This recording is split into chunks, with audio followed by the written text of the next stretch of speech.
Hello physical fiends, it's Jordan here with another worth of purchase where I play a game for a short amount of time to see if I would buy it myself with my own money. The answer is yes.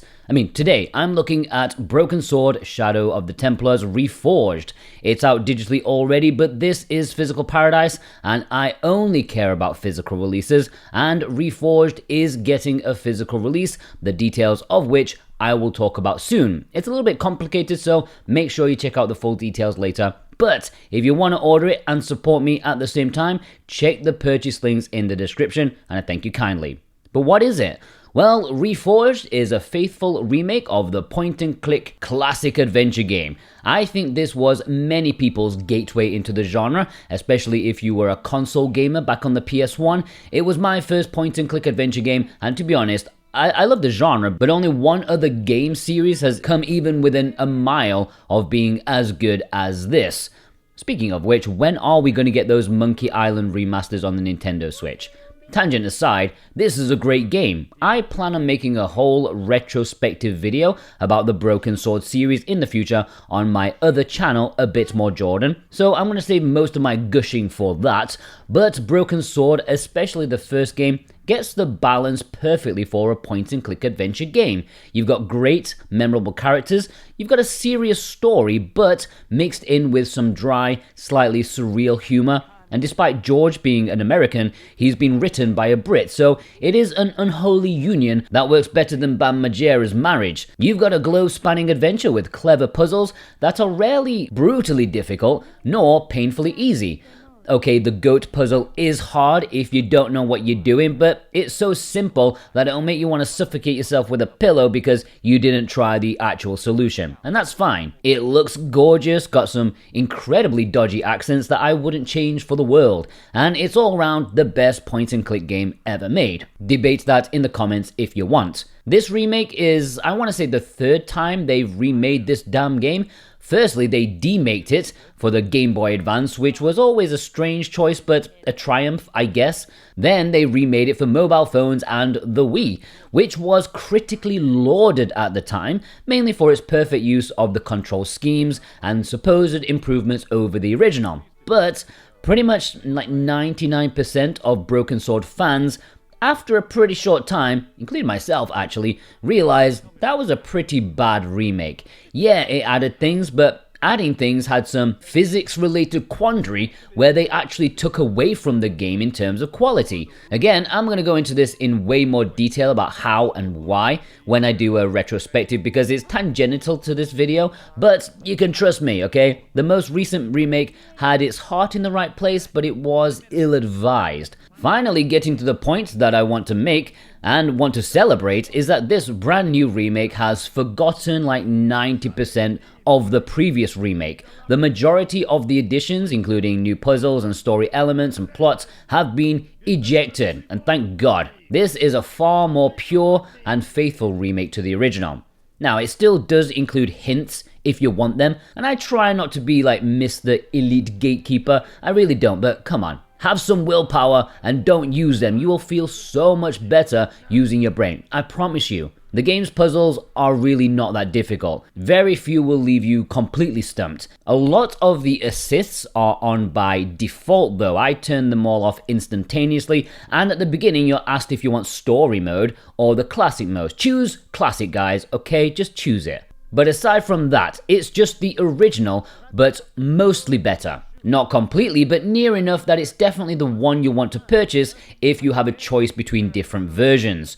Visually, everything has been boosted up. I'm playing on Xbox for this, which will be identical to all other versions, aside from the Switch, which obviously can't handle 4K, but I'm sure it looks almost the same. Everything is crisp, clear, and so much more detail has been added to the environments. With the flick of the select button, which I'm still calling by the way, I'm never going to forget the select button, you can instantaneously switch between the two art styles, the original and the brand new one, to compare and contrast, and it's quite shocking the difference it makes. What was previously obscure blobs is now crystal clear, and they've added even more things to the environment. Perhaps some will feel it's a bit too clean, and there's no question that one or two screens have lost a little bit of character, like the museum. For me, it was a cozy, exotic place, now it's just kind of cold.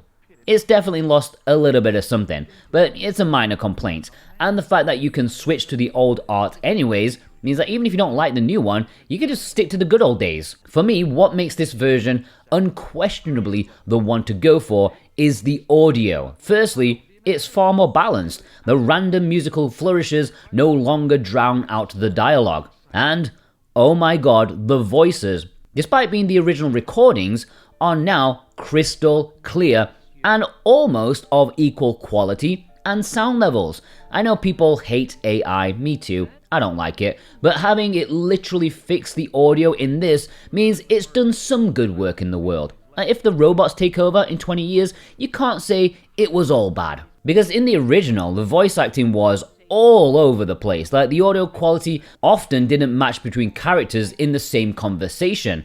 Sometimes the same character would change quality mid-speech. Like, one sentence would be fine, the next sentence would sound like they recorded it in the U-bend of a lavatory in a crack house. It was obviously a quick retake that they had to do to maybe fix a mistake or slightly edit the script, but here, it's all pretty much perfect, and that was always the most difficult thing to swallow for me, even back then and playing it again recently. You just couldn't get over the bad audio quality. The voice acting is funny and charming, but a lot of that could be lost when it sounds like they've just cheese grated their throats. 30 clown suits a week? You'll have to give me more to go by. A description, perhaps? Does this dirty tissue mean anything to you? Let me smell that.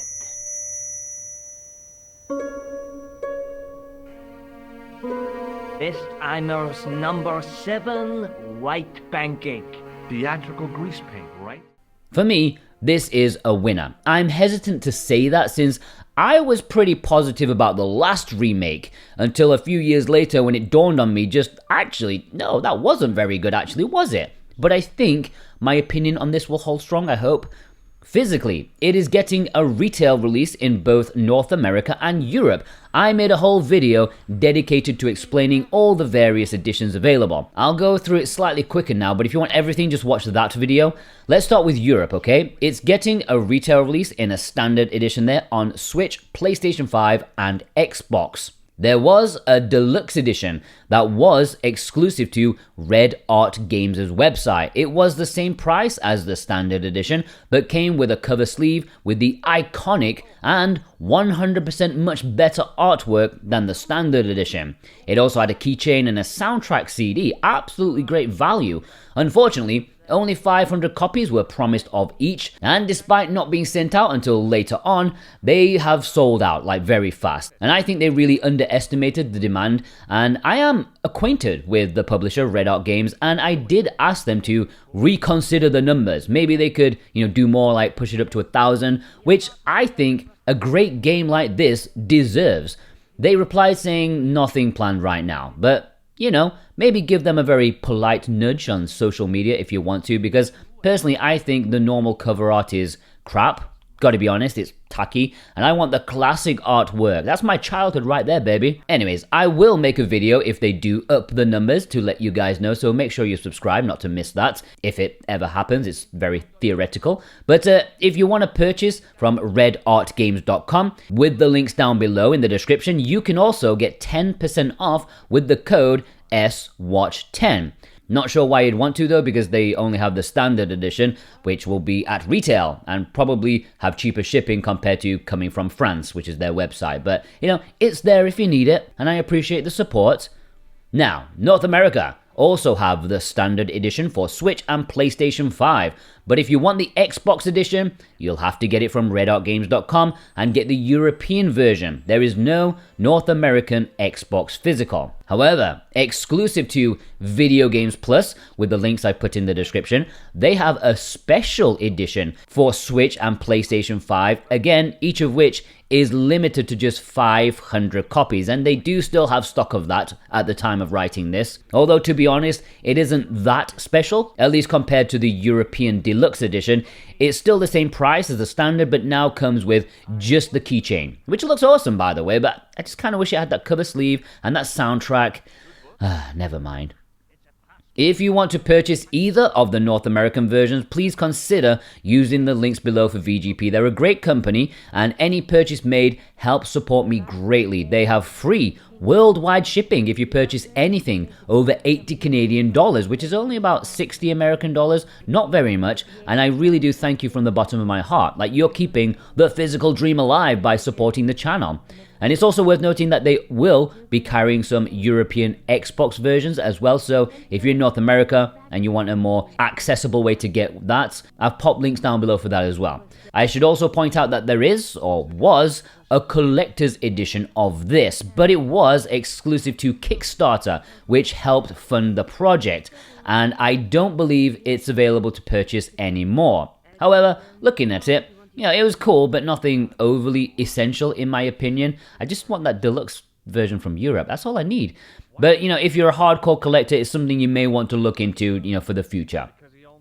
Would I purchase this myself? Hell yes. It is one of my favorite games of all time. Of course I'm going to purchase it physically, even though I have it digitally and I've played it like half a dozen times and own it on various different systems over the years. This is just one of those cozy games for me that reminds me of life when it was good, simple, nothing crazy going on the internet, just a simple time at my dad's house, having a coffee, some biscuits, and talking with him about how we can get to the next part of the game. It was probably one of the few times we actually bonded in terms of conversation. But I really don't think it's just nostalgia, because this is easily one of the best point-and-click adventures and stories and comedies ever made in video games, and I'm glad it's back, and I'm really hoping that it does well, because it deserves it. It's a great game, and it's the best it has ever been. Will you be picking it up? Let me know in the comments below. Do you have any memories of playing this back in the day? What do you think of the GOAT? If you want to purchase it, please do so with the links below. I thank you really from the bottom of my heart. You are wonderful people, and you're keeping the physical dream alive. I hope you all have a fantastic day. Take care.